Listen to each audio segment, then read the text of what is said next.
नमस्कार. रेसिपी सफर चॅनेलवर मी गीता तुम्हा सगळ्यांचं पुन्हा एकदा खूप खूप स्वागत करते. या भागात आपण बघणार आहोत कोथिंबीर स्टिक्स. मस्त मजेदार लागतात आणि विशेष म्हणजे कडकडीत गरम चहाबरोबर या कोथिंबीर स्टिक्स खूप छान मजेदार लागतात.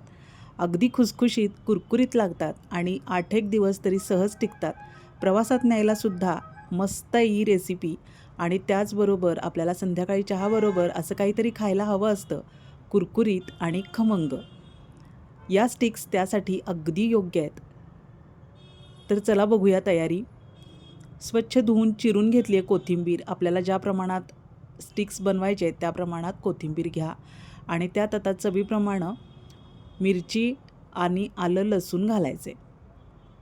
मिरची थोडीशी तिखटच घ्या, त्यामुळं स्टिक्स खूप सुंदर आणि अगदी चविष्ट लागतात. आता ठेचताना थोडंसं मीठ टाकायचं म्हणजे छान भरडसर चविष्ट ठेचा तयार होतो. बघा भरडसर ठेचा तयार झाला आहे. कोथिंबीरीमध्ये तो मिक्स करूया. कोथिंबीर चांगली निथळून घ्यायची आहे, पाण्याचा अंश राहू देऊ नका शक्यतो. अर्धा चमचा हिंग टाकायचा आहे. हिंगामुळं पचायला सोप्या पडतात स्टिक्स. त्यानंतर चवीप्रमाणे टाकायची धणा पावडर. ओवा टाकायचा आहे, थोडासा ओवा टाकला आहे मी. आणि त्यानंतर आहेत हे काळे तीळ. ओमेगा 3चा उत्तम सोर्स आहे काळे तीळ, त्यामुळं काळे तीळ अवश्य टाका असले तर. पांढरे तीळ टाकले तर चालणारच आहे अर्थात. त्यानंतर हळद टाकायची आहे. चमचाभर जिरे टाकायचे आहेत आणि ही आहे जिऱ्या मिऱ्याची पावडर. या पावडरमुळं स्टिक्स खूप चविष्ट आणि मस्त मजेदार होतात. आता बघा यात मावेल एवढं बेसन पीठ टाकायचं आहे. आधी 2 चमचे टाकूया आणि अर्धा चमचा टाकायचे तांदळाचं पीठ. यामुळं छान कुरकुरीत होतील स्टिक्स. अर्धाच चमचा टाकायचे आहे. खूप जास्त प्रमाणात तांदळाचं पीठ टाकू नका, कारण तळताना वरूनच मग तळल्या जातात आणि आतून पोटात कच्च्या राहण्याची शक्यता असते. चवीप्रमाणे मीठ टाकले. आता हे सगळं आपल्याला सारखं करून घ्यायचं आहे. पीठ किती लागेल याचा अंदाज घेत घेत आपल्याला हे सगळं मिक्स करून घ्यायचं आहे. याच प्रमाणात साहित्य टाका. मिरची तिखट असल्यामुळं मी यामध्ये काश्मीरी मिरची पावडर वापरली नाही आहे. तुम्हाला जर आवडत असेल तर काश्मीरी मिरची पावडरसुद्धा तुम्ही मिक्स करू शकता. आता अजून 1 चमचा बेसन पीठ टाकले मी. अजून 2 चमचे टाकले. आधी 2 चमचे टाकलं होतं. एकूण 4 चमचे बेसन पीठ आपण आत्तापर्यंत मिक्स केले. अशा पद्धतीनं आपण मिक्स करत राहायचं आहे. किती पीठ लागेल याचं काही प्रमाण ठराविक नसतं, कारण आपण कोथिंबीर ज्या प्रमाणात घेणार त्या प्रमाणात हे पीठ मिक्स करावं लागतं. लागेल तसं आपल्याला बेसन पीठ मिक्स करत राहायचं आहे, कारण आपल्याला याच्या स्टिक्स वळता यायला हव्यात. अजून 2 चमचे म्हणजे एकूण 6 चमचे बेसन पीठ आत्तापर्यंत मी मिक्स केले. असा अंदाज घेत घेतच मिक्स करायचं असतं. कोथिंबीरीमध्ये जेवढं पीठ मावेल आणि स्टिक्स वळता येतील अशा पद्धतीनं आपल्याला हे पीठ मिक्स करायचं आहे. पण लक्षात ठेवा, कोथिंबीरीपेक्षा पिठाचं प्रमाण जास्त होता कामा नये, कारण मग ते भाकरीवर जाईल किंवा मग पराठ्यांवर जाईल पीठ. कोथिंबीर कोट होईल एवढ्याच प्रमाणात आपल्याला बेसन पीठ मिक्स करायचं आहे. त्यामुळं जपून पीठ मिक्स करा. कोथिंबीर वरून दिसली पाहिजे आणि त्याची टेस्टसुद्धा लागली पाहिजे. खूप छान आपलं मिश्रण तयार झालं आहे. आता हे हाताने वळण्यायोग्य झालेलं आहे, त्यामुळं आता हाताने एकसारखं आपण करून घेऊया. अशाच पद्धतीनं पीठ अंदाज घेत एकसारखं करून घ्या. आता फक्त 2 चिमूट सोडा मिक्स करणार आहे मी, कारण कोथिंबीर वड्या आपण ज्यावेळी बनवतो त्यावेळी पीठ वाफवून घेतलं जातं, पण आता वाफवण्याची स्टेप आपण स्किप केलेली आहे. आता या स्टिक्स आपण सरळ वळून घेणार आहोत आणि तळणार आहोत. त्यामुळं काय करायचं, 2 चिमूट फक्त सोडा मिक्स करायचा. त्यामुळं आपल्या स्टिक्स अगदी पोकळ, हलक्या आणि कुरकुरीत तयार होतील. तुम्हाला जर असंच हे पीठ थापून घ्यायचं असेल आणि वड्या बनवायच्या असतील तर तुम्ही अशा पद्धतीनं वड्यासुद्धा बनवू शकता.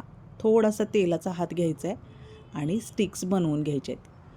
कोथिंबीर वडीचाच एखादा नवीन काहीतरी प्रकार म्हणून स्टिक्स बनवायचे आहेत आपण.